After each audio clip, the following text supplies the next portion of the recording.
What's up, folks? This is Crypto with James talking to you today about Chainlink. Um, there's a few things here with Chainlink. It's biggest ecosystem probably in crypto, bar Ethereum. Really interesting project. There are a few causes for concern, so I want to talk about them, what I think it can do. Which, if you've seen the title, I still think it can reach its previous all-time high. So before I get into that, I update the spreadsheet. The first 26 coins I spoke about on the channel. Had you invested $100 into each of these when I released videos about them, you're still holding all that crypto, you'd be in profit for over 14 grand. These are not the coins I hold. If you want to see the coins I hold, you can come check out Copy My Cryptos, where I share every coin I buy and sell, and it's going to be where I'm obviously sharing the coins I get into during the bear cycle. Whatever financial market you're in, recessions, bear cycles are the best time to invest. Almost universally, you can end up in profit as long as you're picking well. I've been talking about this for 6-7 months that we were heading towards this. So build a list of coins that you're excited about. If you have, fantastic, keep reevaluating, keep checking that you're still bullish on those coins. If you are, you might have found gems that can do 40x's, 50x's, 100x's. I've been building my list for a few years. I'm really excited about a lot of these. I keep evaluating any ones that I think can make those 40x gains or more. I'm going to be getting in on, and I'll be sharing those investments. So if you want to know what they are, you can click the link in the description and check it out. All right, Chainlink. Chainlink's all-time high was around $50 or thereabouts. So it can achieve that again. They've had a lot of people that got into Chainlink and have probably got in and are in a losing position right now. But knowing how strong Chainlink is in terms of ecosystem, the future looks exceptionally bright for Chainlink. Now, in terms of where there are problems with Chainlink, so it wasn't that long ago that Chris Black, who's a podcaster, commented on the centralization issue within Chainlink, and he pointed out, look, 3 signers could bring down DeFi. So according to a Twitter thread that he published, Chris Black, who's the host of the Proof of Decentralization podcast, most Chainlink oracles are only secured by a 3 of 20 multi-sig wallet provided by Genesis Safe. This means that only 3 signatures would be needed to potentially point the oracles in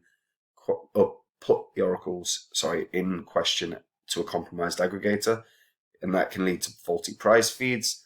And furthermore, he points out that we cannot be sure that the multi-sig stewards are actually 20 unique individuals. He also notes that Chainlink co-founder Sergey Nazarov is likely one of the multi-sig stewards, has significant ties to the World Economic Forum. And World Economic Forum is one that I think most of us are not fond of within crypto.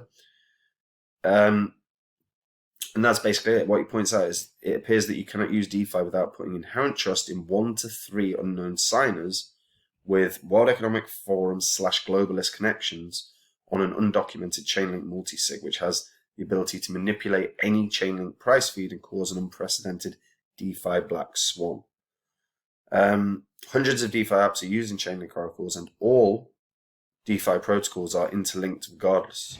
If 3 of these 20 keys are compromised in any way, whether it's a hack, a regulatory attack, DeFi could experience an unprecedented black swan and suffer irreversible destruction.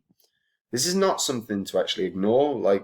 This has to be, people need to be aware of this, because we've seen insane attacks on crypto throughout the past year, or throughout the past sort of 18 months. Ronin network, obviously. And the Ronin network was only secured by 9 validators, out of which 5 were controlled by a single company. So the US government obviously attributed the hack to North Korea Collective Lazarus. A Twitter user, Crypto Bullrog, noted that not all DeFi protocols rely strictly on Chainlink. However, due to yield farming platforms, other interdependencies between DeFi projects, and the billions of USD locked across DeFi platforms, any tampering with Chainlink oracles can cause ripple effects that would far outclass the damage caused by the Ronin hack. And this is a lot to take in, right? because Chainlink has without doubt become the biggest Oracle network, and it has grown incredibly over the past year, particularly over the past sort of 3 years, really, where it was like 10 cents, and now, even now it's like $66. In this bear cycle, I would not be surprised if Chainlink drops to sort of lows of around $4, maybe even 2 or 1.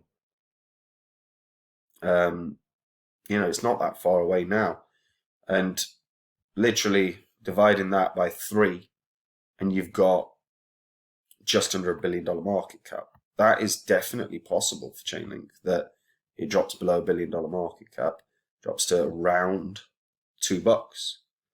Now, if that's to happen, Chainlink, obviously, the biggest Oracle network, previous all-time highs can be achieved for Chainlink without question, because it's got first mover advantage in the Oracle space. It's by far the biggest. It's definitely not my preference of all the Oracles. I'd really like to see the ones that are fully decentralized. I know they're fully decentralized, like your tellers. I like them. And when we take a look at Chainlink, Chainlink integration with the chains has made the network one of the topmost chains in the crypto space. These integrations have reached a substantial figure, with Chainlink's secure on-chain randomness generating product combined fulfilling 5.8 million requests since they came into being. V2 in particular has noted rapid adoption of the DeFi protocol with DeFi protocols and developers. Chainlink's network-wide supply of Link noted 155.34 million Link, worth over $1 billion in losses, the highest in a year. So, and that's because obviously its all-time high was so dramatic and so many investors in it. However, these losses won't stick for Chainlink, as the network is observing a gradual incline in the rate at which Link changes hands, back in the fact that Link holders aren't sitting idly despite the worsening conditions of the market. Support from investors during a bear market is essential for any asset, and Chainlink hasn't been in loss for the better half of this year. So, and even in the case of losses, except for the 13th of May crash, they haven't been that high. The average balance on every address for Chainlink has declined to just 11K. And there's also visible holdings. This is also visible on the holdings of 630 plus 1,000 Chainlink addresses, out of which 81% are bearing losses, which is what you would expect. The question is what can it do? Now, there's two things, right? The bear cycle we're still in. There is still more decline that this can have. If Bitcoin drops, this drops. Bitcoin's likely to drop during this bear cycle even more. I still think 24K, 23K are definite target points for Bitcoin. So Chainlink itself, that's a 20% loss from Bitcoin from where it is right now. So I'd expect Chainlink to still do a 40% loss, or 30 or 40% loss at that same time frame. So definitely down to that sort of $3-ish mark. Now, if that happens, previous all-time high is $50. It's probably a decent shout. But if Chainlink suffers any sort of critical flaw, whether it's a hack, an attack, whatever, then Chainlink will struggle to recover. Because Chainlink is so big and it's integrated with almost every DeFi project, if Chainlink does suffer that attack, and you can't ignore it, that it could happen. If that happens, does Chainlink recover? Because if it takes down all of DeFi, Chainlink might not.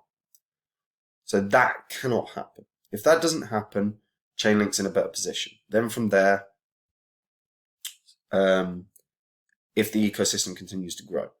Now, one thing that seems very likely is that Chainlink's ecosystem grows. It's simple and easy to install. While it's not the best Oracle out there in terms of how it provides feeds, because there are better options out there in terms of API 3 or Teller.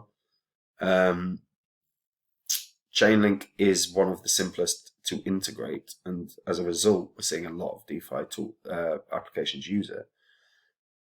If Chainlink continues to grow, they don't suffer the exploit, $50 again seems inevitable.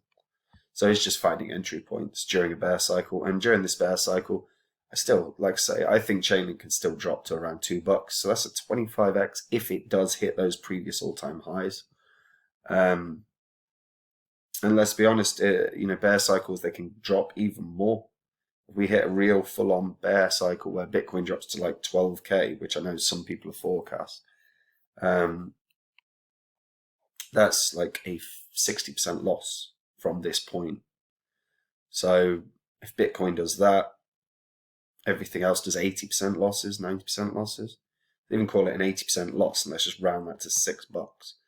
But that's $4.80 taken off, so all of a sudden you've got a $1.20 Chainlink. It's possible. And then you're looking at effectively about a 40x back to all-time highs.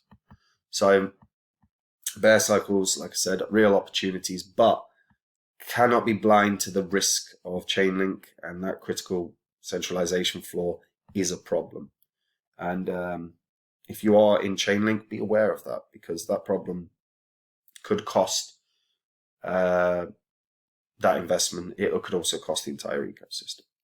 So something to be aware of. But yeah, I think long term, I think as long as they don't experience that, they're in for it. It's going to be a winner again. Let me know what you guys think in the comments down below. Like the video, subscribe to the channel, hit that bell notification so you know when new content's coming out. And if you are not prepared for your bear cycle, if you do not have your list of coins ready, come check out Copy My Cryptos, where I'm going to be sharing the coins I buy, and the coins I sell, and the coins I build up during the bear cycle, because that is always key. The profit is there to be made in a bear cycle.